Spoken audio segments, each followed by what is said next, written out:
हम लोग एक बुक पढ़ रहे थे जिसका नाम था जीतना है तो खुद से लड़ो, जिसका 6 अध्याय हम लोगों ने पढ़ लिया था। आज उसका 7वां अध्याय है जिसका नाम है अपने मस्तिष्क को फिर से रिप्रोग्राम करो।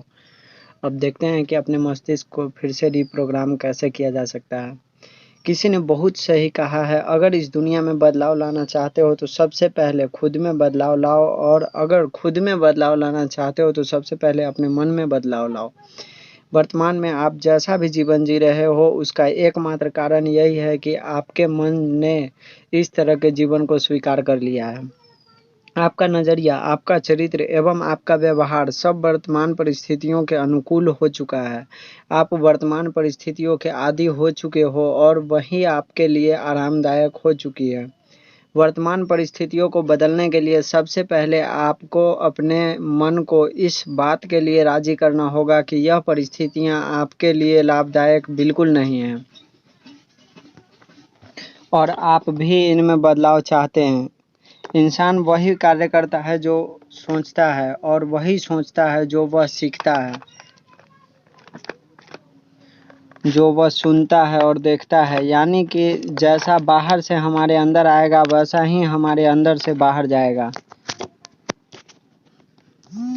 अगर आप अपने माइंड को रीप्रोग्राम करना चाहते हो तो सबसे पहले अपनी दिनचर्या के हर पहलू को नोट करना चालू करो।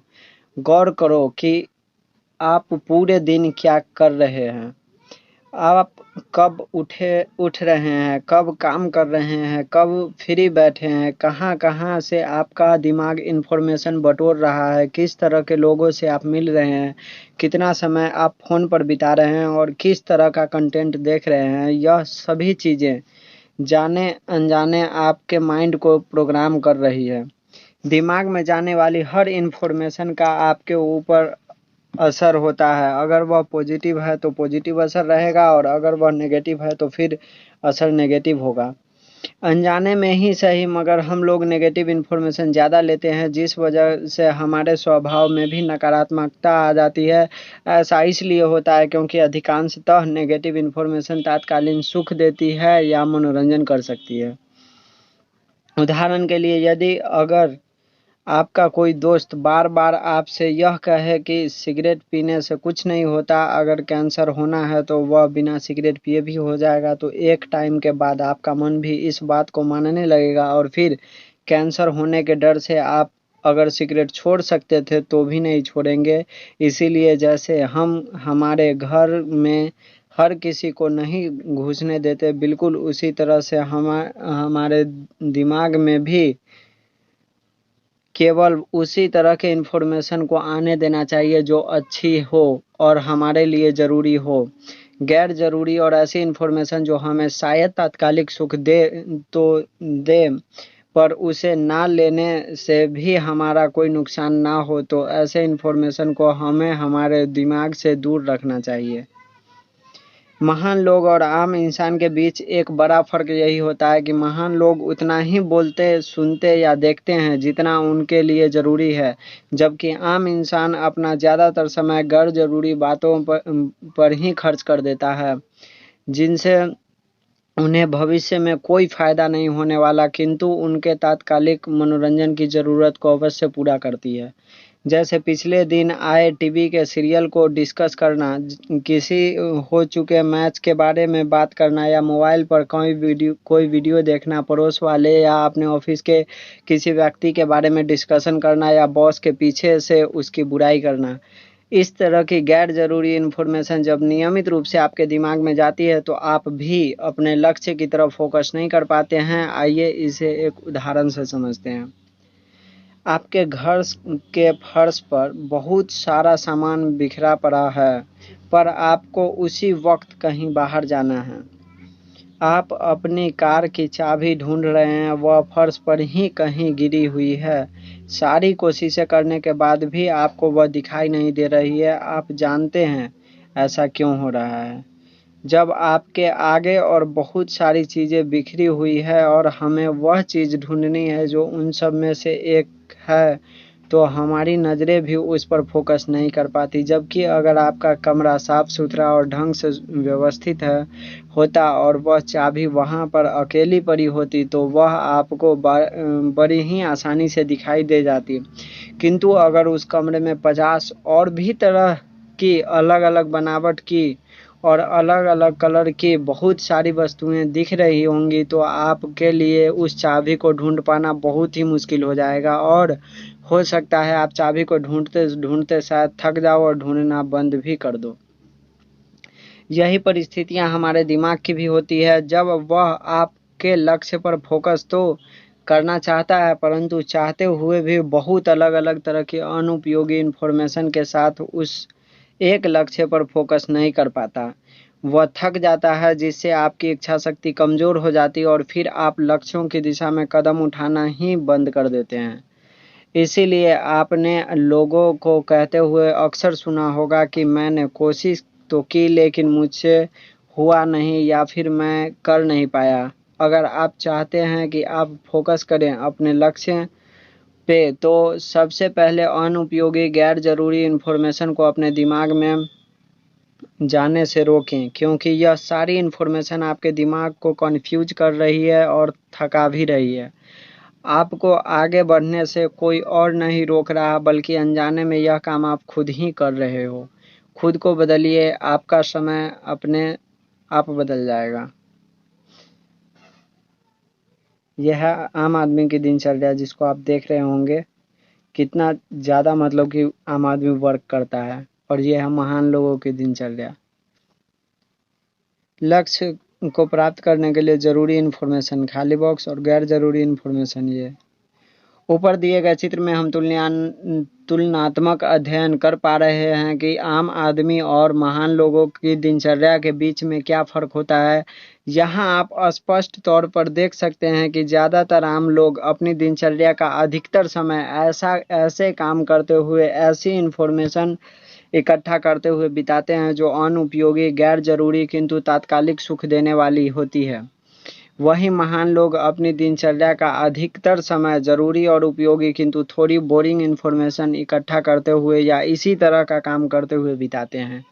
अब तक की मेरी सभी बातों से आपको इतना समझ तो आ गया होगा कि आपको अपनी दिनचर्या किस तरह से बितानी चाहिए और किस तरह की इन्फॉर्मेशन को इकट्ठा करना चाहिए। और अगर आपने दृढ़ निश्चय कर ही लिया है अपने माइंड को रीप्रोग्राम करने का तो आइए हम जानते हैं कि कैसे हम अपने माइंड को रीप्रोग्राम कर सकते हैं। अपने माइंड को रीप्रोग्राम करने के लिए आपको इन स्टेप्स को फॉलो करना होगा। सबसे पहले सभी गैर जरूरी और अनप्रोडक्टिव इन इवेंट्स को अपनी लाइफ स्टाइल में से हटा दीजिए। आइए इसे विस्तार से समझते हैं। मान लीजिए मैंने आपको एक ब्लैक बोर्ड और एक चौक दिया है और मैं कह रहा हूं कि जो आपको दिल में आ रहा है इस बोर्ड पर लिख दीजिए, किंतु बोर्ड पहले से भरा हुआ है तो आप यह कैसे करोगे? स्वाभाविक है कि आप सबसे पहले बोर्ड पर जो पहले से लिखा हुआ है उसे मिटाएंगे क्योंकि तभी तो स्पेस क्रिएट होगा। कुछ नया क्रिएट करने के लिए तो यही फार्मूला आपको अपनी लाइफ में भी इस्तेमाल करना है। फर्स्ट क्रिएट योर स्पेस, और वह तभी होगा जब आप उन सारे अनप्रोडक्टिव और अनयूजफुल इवेंट्स को अपनी लाइफ में से निकाल कर बाहर कर देंगे जो आपका समय खराब कर रहे हैं और आपको आपके लक्ष्य से दूर कर रहे हैं। और आपको अपनी ज़िंदगी के बोर्ड को क्लीन करना होगा। सबसे पहले शांति से बैठकर अपनी पूरी लाइफ स्टाइल पर एक निगाह डालें और ढूंढें उन सारे कामों को जो आपकी डेली रूटीन में से बहुत सारे समय को बर्बाद कर रहे हैं और उन सब की एक लिस्ट बनाइए। और फिर इस लिस्ट को 3 भागों में विभाजित कर दीजिए। पहले भाग में उन कामों को लिखिए जो आप तुरंत छोड़ सकते हैं इसी पल। दूसरे भाग में उन कामों को लिखिए जो आप 1 से 2 महीने के अंतराल में धीरे धीरे कम करते हुए छोड़ सकते हैं। और तीसरे भाग में उन कामों को लिखिए जो आप चाहकर भी छोड़ नहीं पा रहे हैं और जिसे छोड़ने में शायद आपको कोई बाहरी मदद की आवश्यकता पड़ेगी, जैसे सिगरेट पीना, सुबह देर से उठना, जंक फूड खाना, दोस्तों से गप्पे लड़ाना, मोबाइल पर टाइम वेस्ट करना इत्यादि। पहले भाग वाले काम में तो कोई समस्या ही नहीं है, क्योंकि इन्हें आप आसानी से तुरंत छोड़ सकते हैं। दूसरे भाग वाले कामों को प्लानिंग से धीरे धीरे कम करते जाइए।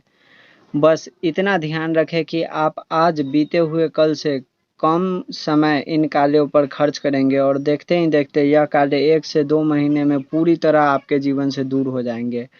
किंतु सबसे मुश्किल कार्य तीसरे भाग के कामों को अपनी ज़िंदगी से निकालना होगा, क्योंकि यही वह कार्य है जिनके मुताबिक आपका कंफर्ट लेवल डिसाइड होता है। लेकिन मज़ेदार बात भी यही है कि इन्हीं के हिसाब से हमारी ज़िंदगी चलती है और आज हम जैसे भी हैं वह भी अधिकतर इन्हीं कामों से डिसाइड हुआ है। तो अगर आपको कहीं डर लग रहा है कि इन कार्यों को अपने जीवन में बदलना तो बहुत मुश्किल होगा, तो सदैव याद रखिए, अगर आप इन कार्यों को बदल लेंगे तो रिवॉर्ड भी उतना ही बड़ा होगा। अपने जीवन के इस भाग को सही करते ही आपकी पूरी की पूरी ज़िंदगी बदल जाएगी। वैसे भी अगर प्राइस बड़ा चाहिए तो बलिदान भी बड़े ही होते हैं। तीसरे भाग में वे अनप्रोडक्टिव कार्य हैं जिन्हें आप शायद कई बार बदलने का प्रयास कर चुके हो, लेकिन आपको सफलता नहीं मिली, और बार-बार मिली असफलताओं ने आपके मन में यह विश्वास जगा दिया है कि शायद आप इन कार्यों को अपने जीवन से निकाल ही नहीं सकते। और जितनी बार आप असफल हुए उतनी ही बार आपका यह विश्वास और प्रबल होता चला गया। तो अगर इन कार्यों को रोकना है तो पहले अपने उस विश्वास पर अविश्वास कीजिए। इस नए विश्वास के साथ कि बदलाव तो इस प्रकृति का नियम है, तो आपके यह कार्य भला कैसे नहीं बदलेंगे या रुकेंगे। और अब आपको सलाह लेनी होगी एक्सपर्ट्स की, अपने दोस्तों की, अपने परिवार वालों की, या कहें कि आपके उस हर शुभचिंतक की जिन्हें आप में आए बदलावों को देखकर खुशी होगी। कई बार कुछ समस्याओं का हल हम स्वयं नहीं ढूंढ पाते हैं और तो उसका हल हमें कोई और बता देता है। यह दुनिया बहुत बड़ी है और अलग-अलग विचारों के लोगों से मिलकर बनी है। आपकी समस्या का हल ही कहीं ना कहीं जरूर मिल जाएगा। भगवान ने हर अर्जुन के लिए एक कृष्ण जरूर बनाया है। बस ज़रूरत है तो अर्जुन बनने की। कृष्ण तो आप अपने आप सामने आ जाएंगे। अपनी लाइफ को अभी प्लान करें। आपको अपनी लाइफ को रीप्रोग्राम करना है, लेकिन उससे पहले आपको इस ह्यूमन बॉडी की प्रोग्रामिंग को समझना होगा। शायद आपको यह जानकर हैरानी होगी कि आपकी यह बॉडी हर समय प्रोग्रामिंग मोड पर रहती है, या कह सकते हैं कि आने वाले भविष्य के लिए प्रोग्राम तैयार करती रहती है और उसके अनुरूप ही आपका भविष्य तय होता है। या इसे यूं भी समझ सकते हैं कि आज आप जो भी कुछ हो, जैसे भी हो, पिछले कई दिनों, महीनों और सालों की सतत प्रोग्रामिंग की वजह से हो। जैसे आप अगर आज सुबह भी 8 बजे तक सोते रह गए तो यह नतीजा है पिछले कुछ दिनों, महीनों और सालों से लगातार सुबह 8 बजे तक सोने का। इंसान साधारणतया अपनी जीवन शैली वैसे ही बिताता है जैसी वह पिछले कई दिनों से बिता रहा है। आप जो कुछ भी आज कर रहे हो वह भी उसी प्रोग्रामिंग का हिस्सा है। ह्यूमन बॉडी का प्रोग्रामिंग मोड हमेशा ऑन रहता है। अगर आप भविष्य में अपनी लाइफ को बेहतर बनाना चाहते हो तो आपको आज से ही अपनी प्रोग्रामिंग के फॉल्ट पकड़ के उन्हें तुरंत दुरुस्त करना होगा और सुनहरे भविष्य के लिए अपनी प्रोग्रामिंग को सही करना होगा।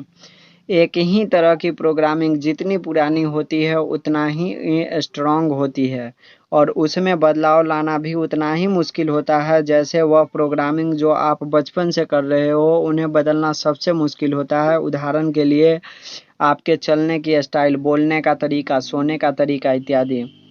अगर आप चाहो भी तो किसी इंसान की इन आदतों में मनचाहा बदलाव जल्दी से नहीं ला सकते, क्योंकि यह प्रोग्रामिंग उनके सबकॉन्शियस माइंड के सबसे पुरानी और सबसे ज़्यादा रिपोर्टेड प्रोग्राम है। यहाँ मैं यह कतई नहीं कह रहा कि इनमें बदलाव लाना नामुमकिन है, किंतु यह बहुत मुश्किल ज़रूर है। बनस्पत उस तरह की प्रोग्रामिंग के जो पिछले कुछ महीनों पुरानी होगी, और जो प्रोग्रामिंग जितनी पुरानी होगी उसे बदलने के लिए ज़रूरी ऊर्जा उतनी ही ज़्यादा खर्च होगी और उतनी ही ज़्यादा इच्छा शक्ति की आवश्यकता भी होगी। इसे हम कुछ इस तरह से भी आसानी से समझ सकते हैं। Oldest programming highest will power required, older programming less will power required, new program nominal will power required. कई बार हम उन कुछ बहुत पुरानी आदतों को बदलने की कोशिश बहुत कम विल पावर के साथ करते हैं और अंत में हार मान लेते हैं और यह समझते हैं कि यह हम नहीं कर सकते, बिना यह जाने कि जरूरी संकल्प जो होना चाहिए था इस आदत में बदलाव लाने के लिए, उसे हमने बहुत हल्के में लिया। यह कुछ ऐसी ही है जब एक योद्धा युद्ध में अपने प्रतिद्वंदी को हल्के में लेने की गलती करता है तो वह शक्तिशाली होने के बाद भी हार जाता है।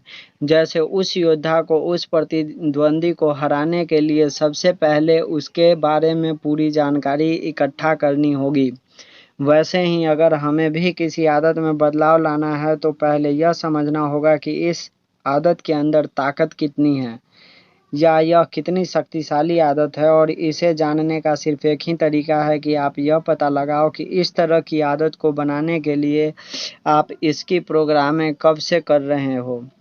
प्रोग्रामिंग जितनी पुरानी होगी आदत उतनी ही ताकतवर होगी, तो उसे दूर करने के लिए लगने वाले प्रयास में संकल्प शक्ति की आवश्यकता भी उतनी ही ज़्यादा होगी। तो सबसे पहले हमें जांचना परखना होगा अपने पूरे दिन के क्रियाकलापों को और देखें कि ऐसी कौन सी अनुपयोगी काम है जो आप पिछले कुछ समय से लगातार करते आ रहे हैं, और एक लिस्ट बनाइए उन कामों की और साथ में उनका समय भी लिखिए कि आप कितने समय से वह काम लगातार कर रहे हैं, और फिर उसे के मुताबिक लगने वाली संकल्प शक्ति को रैंकिंग वाइज लिस्टिंग देते रहिए, कुछ इस तरह से।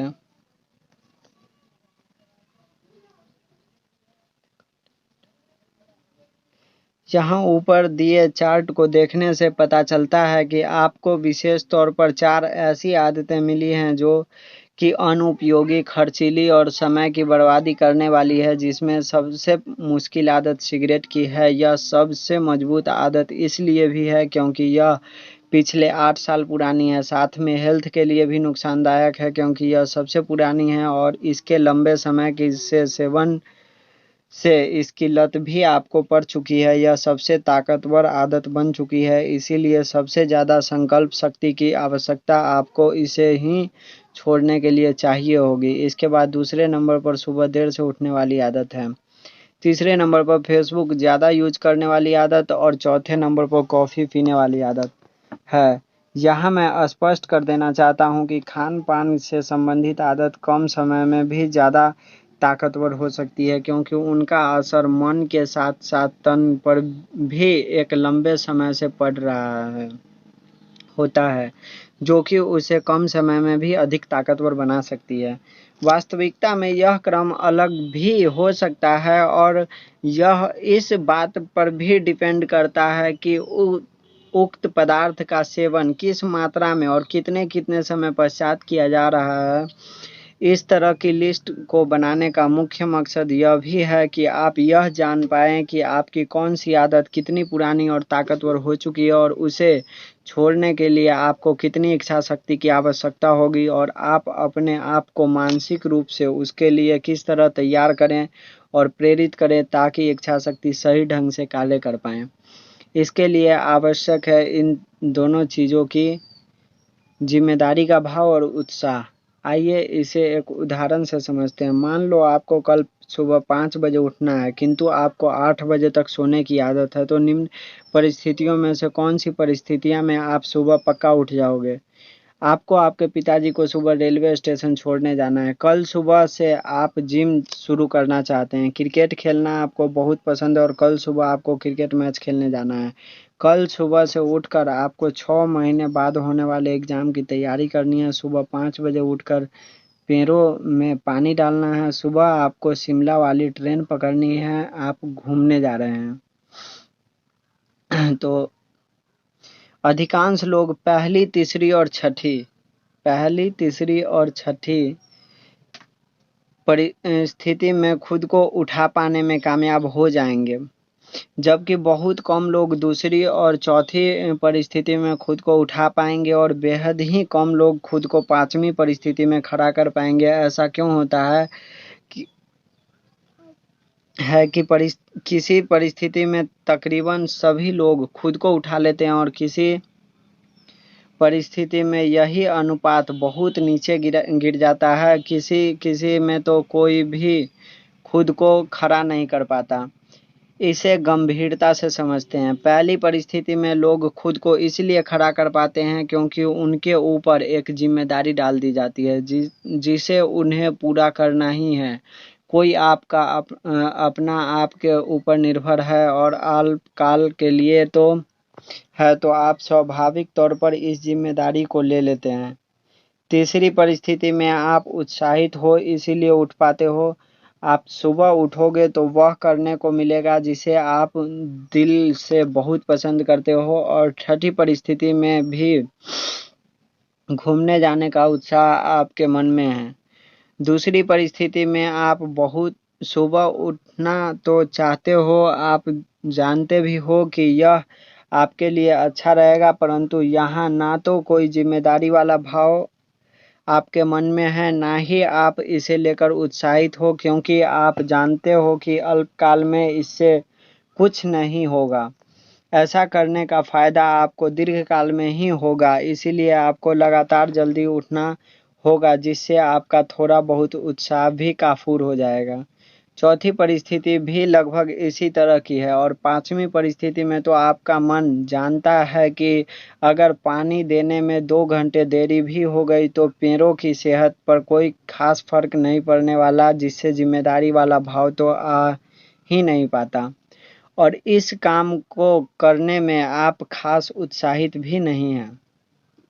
तो कुल मिलाकर ऊपर बताई गई सभी परिस्थितियों का बारीकी से अध्ययन करने के बाद जो चीज समझ में आती है वह है कि जिम्मेदारी का भाव या उत्साह में से कोई एक चीज कम से कम जरूरी है लंबी प्रोग्रामिंग के बाद बनी आदतों से लड़ने के लिए। और अगर यह दोनों ही किसी कारण में समाहित हो तो आपकी संकल्प शक्ति इतनी मजबूत हो जाएगी कि कितने भी पुराने प्रोग्रामिंग या आदत को आप आसानी से बदल सकते हो। जिम्मेदारी का भाव आपके डर को जगाता है, जैसे अगर सुबह नहीं उठे तो फादर की ट्रेन मिस हो सकती है और उनके गुस्से का सामना आपको करना पड़ सकता है, या शायद फादर से नज़र से ही ना मिला पाए। वही उत्साह खुशी देता है जो आपको आदत को बदल कर मिल सकती है लक्ष्य तक पहुंचने की, और यह दोनों ही आप कल्पना कर सकते हो। किसी भी गलत आदत को जारी रखने से होने वाले दूरगामी और भारी नुकसानों को इमेजिन करने से आपको पता चलेगा कि यह आदत आपके लिए साथ ही साथ आपके अपनों के लिए लंबी अवधि में कितनी दर्दनाक और भयावह साबित हो सकती है। इससे आपके अंदर डर की भावना जागृत होगी। यदि आप अपने आप को भविष्य में कसूरवार नहीं ठहराना चाहते हैं तो भविष्य की परिस्थिति को अच्छे से इमेजिन करें, जैसे उस समय आपकी क्या स्थिति होगी, आप पर आश्रित लोगों की क्या स्थिति होगी, आपको जानकर रिश्तेदार और पड़ोसी आपके बारे में क्या सोच रहे होंगे और आपके बारे में क्या बात कर रहे होंगे। आपकी और आपके परिवार का स्वास्थ्य एवं आर्थिक स्थिति इससे प्रभावित तो नहीं होने वाली इत्यादि। इन सब कल्पनाओं से जन्मा डर आपको रोकेगा आदतों को जारी रखने से, जो भविष्य में इस तरह की भयावह परिस्थितियों को जन्म दे सकती है। वहीं दूसरी तरफ उत्साहित होने के लिए अब आपको यह इमेजिन करना होगा कि अगर आप अपनी प्रोग्रामिंग बदल पाते हैं या अपनी बुरी आदतों को अच्छी आदतों से बदल लेते हैं तो आपका भविष्य कितना उज्जवल हो सकता है। आप खुद अपने बारे में कैसा महसूस करोगे, आप जानकर रिश्तेदार पड़ोसी वगैरह आपको कैसे जज करेंगे, लोग आपके बारे में किस तरह सोचेंगे और बोलेंगे। यह सभी विचार आपको अंदर से रोमांचित कर देंगे और आप आतुर हो उठेंगे उन आदतों को बदलने के लिए जो आपके लिए नुकसानदायक है। साथ ही बदली गई आदतों से होने वाली खुशी को पाने के लिए।